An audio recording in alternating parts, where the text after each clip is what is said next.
Max Verstappen's weekend couldn't get much worse than this. After getting a 10-second time penalty for crashing into Lando Norris at the Austrian Grand Prix, Max Verstappen got 2 penalty points added to his racing license. Plus, he's become enemy number 1 on the racing track and with Formula One fans once again. People are starting to realize that he and his RB20 race car can be beaten this year, even though Verstappen looked like he was going to win with a huge 7-second lead halfway through the 71-lap race. Tire problems, a late pit stop, and a mistake caused Norris, who had been running second all race, to catch up to the back of the RB20. What happened next was an exciting 10-lap fight between the two close friends. While Norris tried to pass many times going into turn 3, he complained that Verstappen was making double movements to stop him. The situation got really heated on lap 64 when the McLaren driver tried to pass again, this time around the outside. Going into the turn 3 braking area, Verstappen moved to the left to block Norris, but the British driver kept to his line and the two cars crashed into each other. Both cars got rear tire punctures. Norris went back to the pits and had to quit his MCL 38 race car while Verstappen stopped for fresh tires and finished 5th. He kept that position even after getting a 10-second time penalty for causing the crash. The race officials later made his punishment worse by adding 2 penalty points to his racing license, bringing his total to 4 in the past year. They also explained their decision and ended all the guessing about whose fault it really was. The officials' ruling, which gave Verstappen a time penalty and penalty points, said Car 1, Verstappen, was coming up to turn 3 with Car 4, Norris, alongside, on his left. Before turning in, the driver of Car 1 moved to the left, causing a crash with Car 4. The officials decided that the driver of Car 1 was mostly at fault and therefore gave the penalty mentioned above, following past examples. Before their battle in Austria, Verstappen and Norris had fought hard for victory several times, with the two being at the top of the racing grid in 5 of the previous races. When asked if it was bound to happen that they would crash into each other, Verstappen replied, "You shouldn't think like that, and that's also never how I thought about stuff. But of course sometimes these things happen, which you never want to happen. The dive bombing, it's just sending it up late and hoping that the other guy gets out of it and you make the corner, which wasn't the case. Of course you can say moving under braking for me, which wasn't the case because I didn't move when I brake. Just sending it up the inside from far, it looks good, I like it as well. Sometimes it works out, sometimes it doesn't.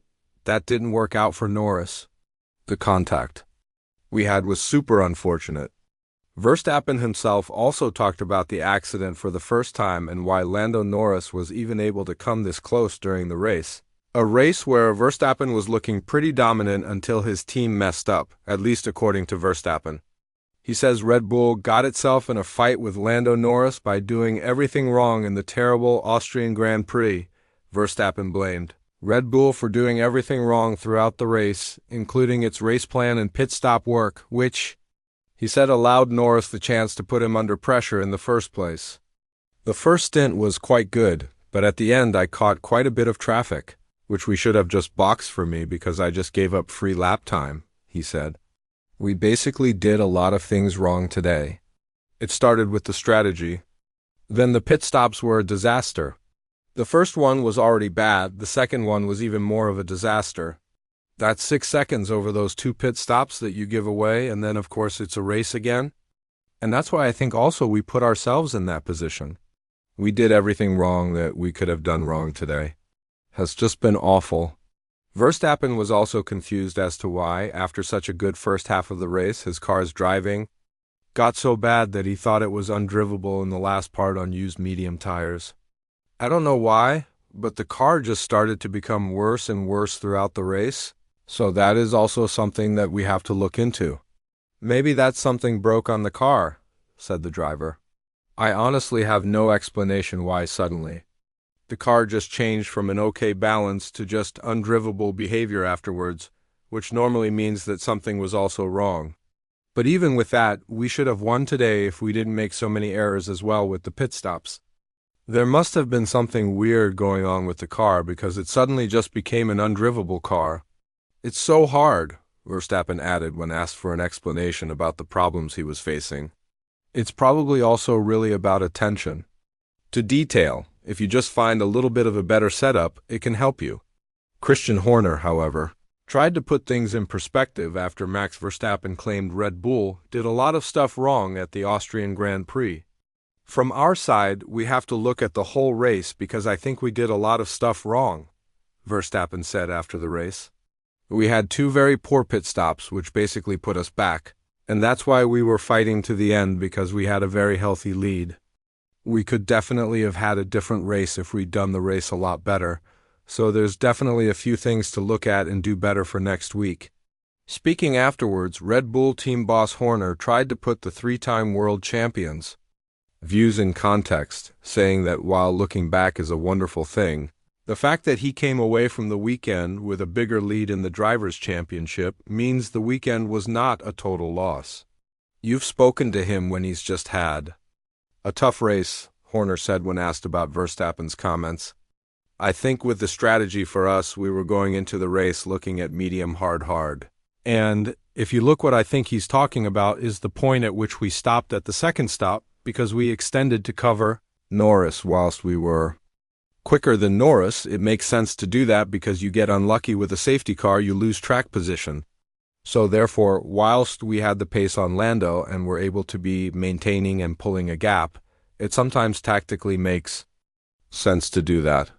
Probably we would have been better off with a new medium versus the new hard, but, hindsight is a wonderful thing. Look, the pace of the car has been very strong this weekend.